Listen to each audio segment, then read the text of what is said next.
The trap has changed, the routes have shifted, but almost always the goal stayed the same.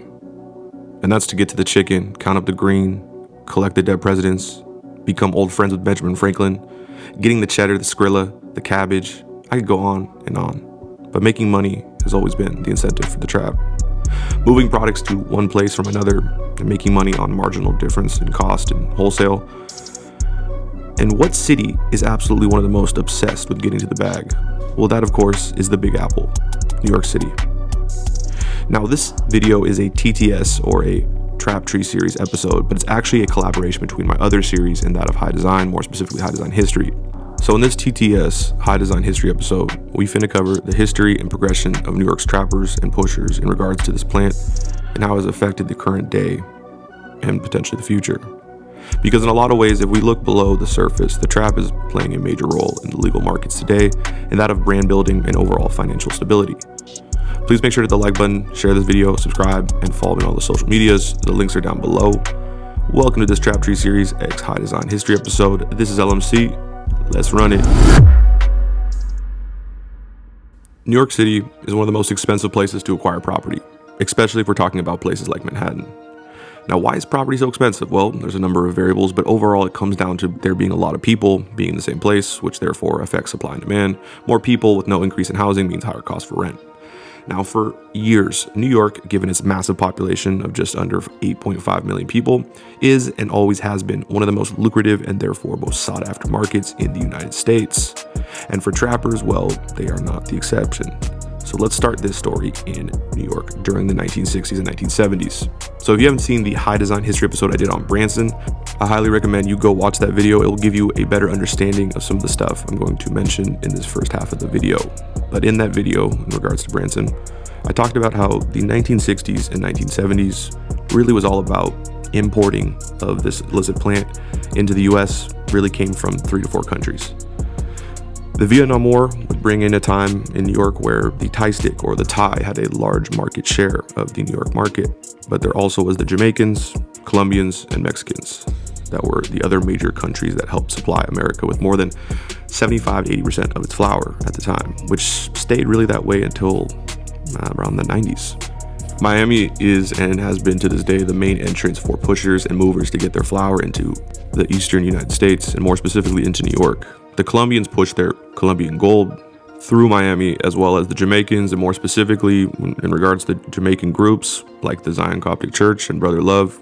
Well, those people were very big players in the 1970s. By the way, if you haven't watched the Trap Tree episode I did on Brother Love, definitely go watch that. But typically that era consists of the traditional smuggling tactics utilized by Colombians and Americans, which consisted of utilizing fleets of ships disguised under shell companies or they use airplanes, right? That was the initial transportation strategy. And then once it reached Miami, there'd be many different couriers or drivers that would head all over the eastern seaboard to distribute the flour.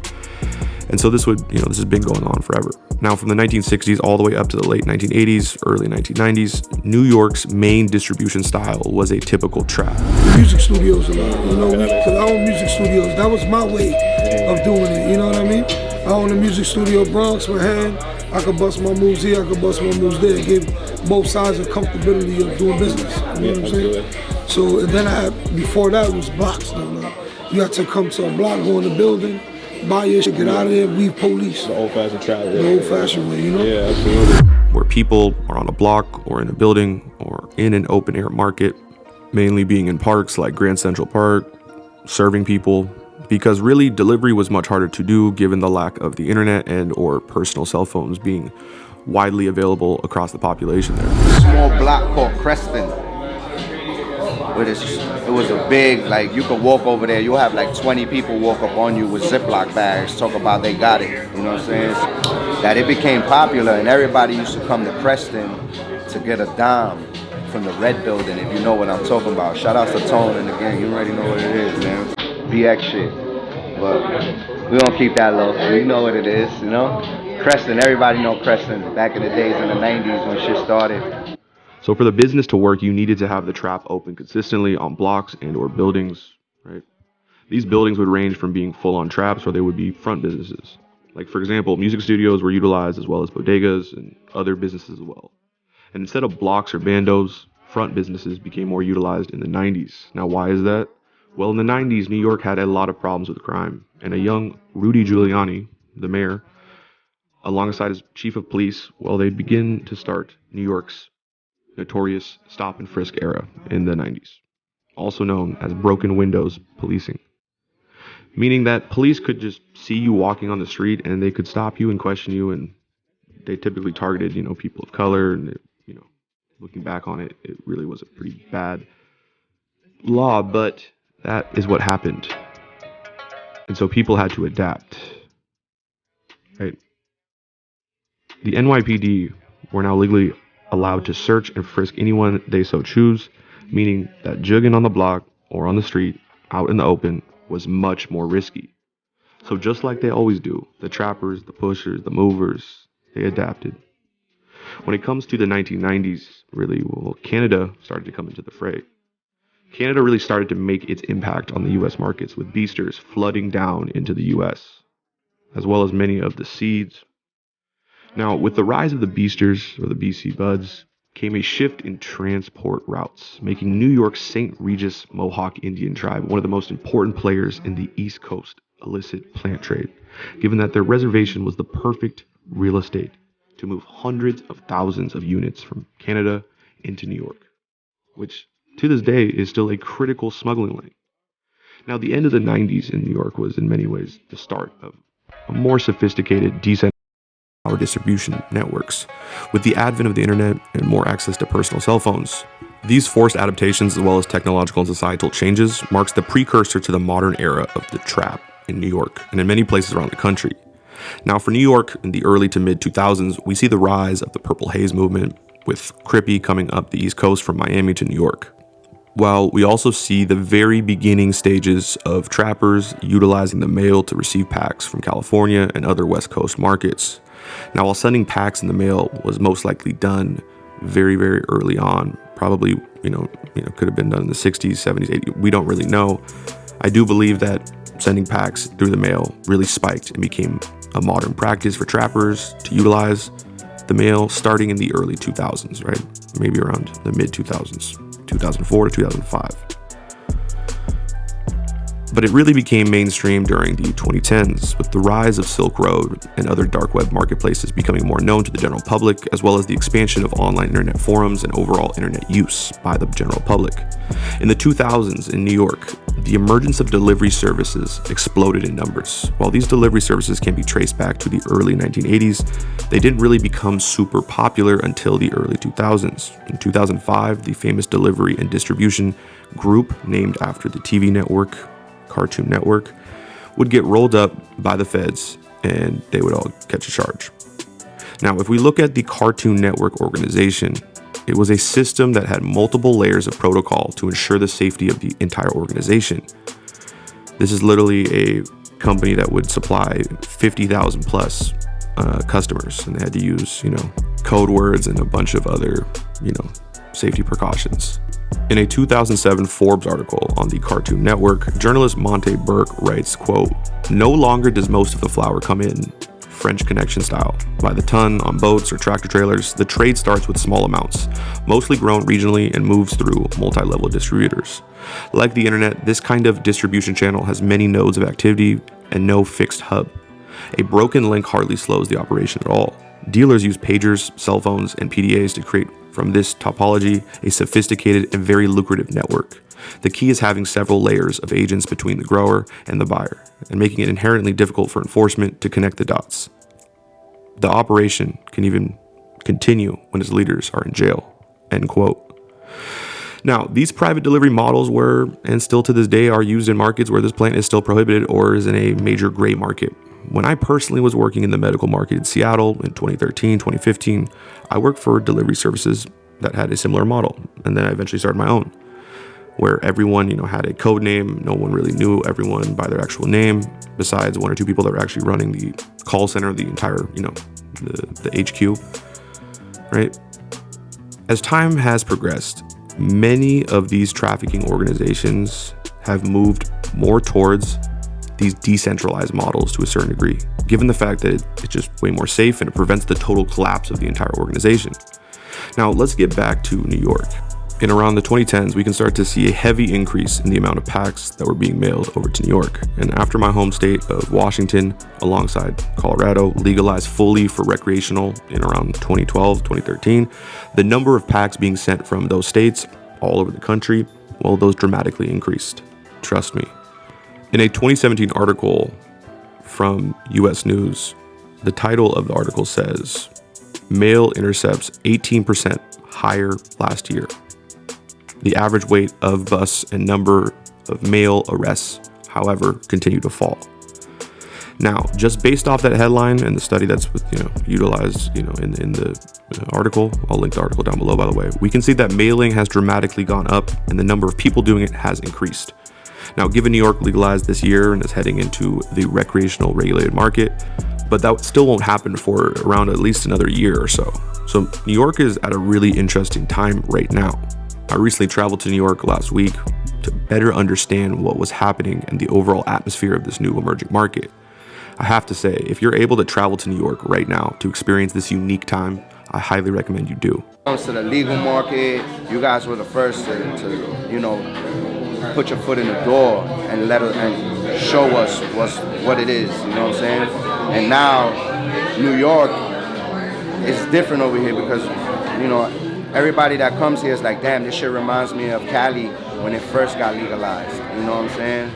And when I hear people say that in my mind, I'm thinking like, damn, we don't want to get like how it is, so we got to make sure we do the right thing, you know what I'm saying? Let's not fall.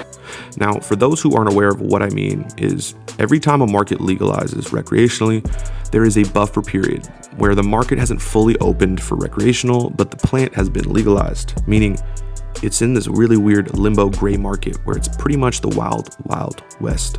I mean, for God's sakes, they are literally people setting up stands in New York and just selling their bagged up flour on the street like they're, at a hot dog stand or something.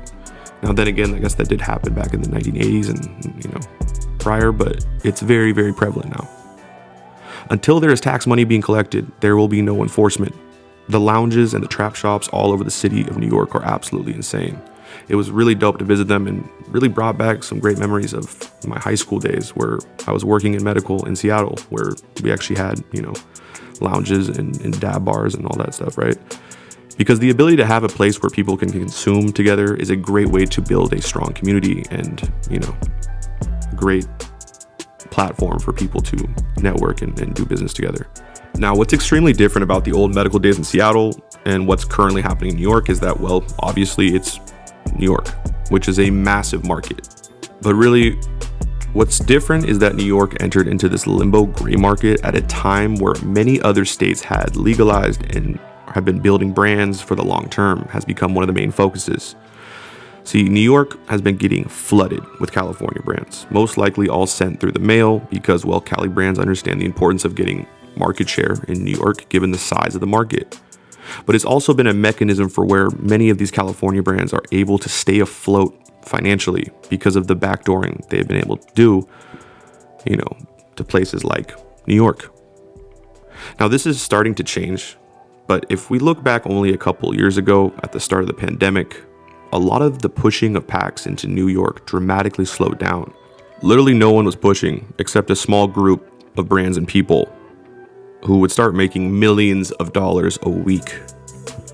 And I really just say that because one, well, that's a story that we're probably going to cover here in the far future. But two, these are brands and companies that really benefited from this in the sense where they made so much money that it helped bolster them up in many other states around the country. I mean, everybody started getting money because, all the PPPs and all these shit that people were getting money that they never got, so they was buying work.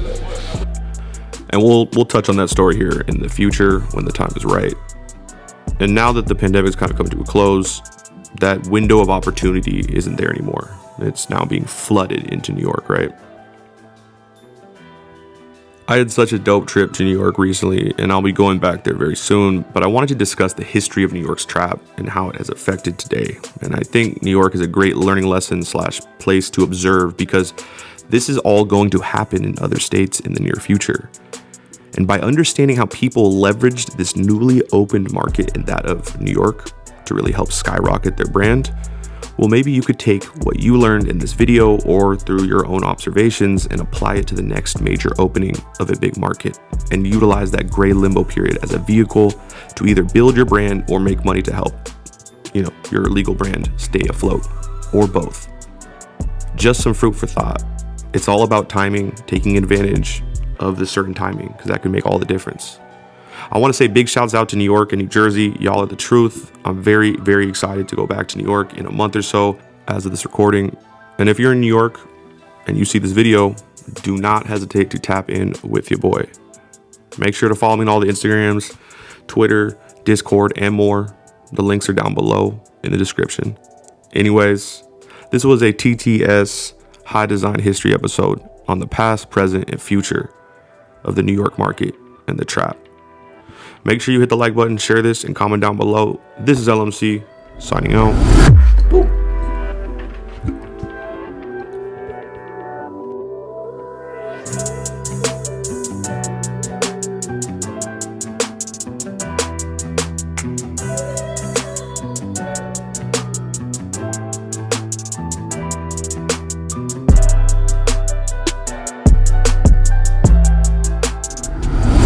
Like New York don't give you give us a chance to do something, we're gonna go crazy. Yeah. You know what I'm saying? 100%. Like, and that's the thing, man.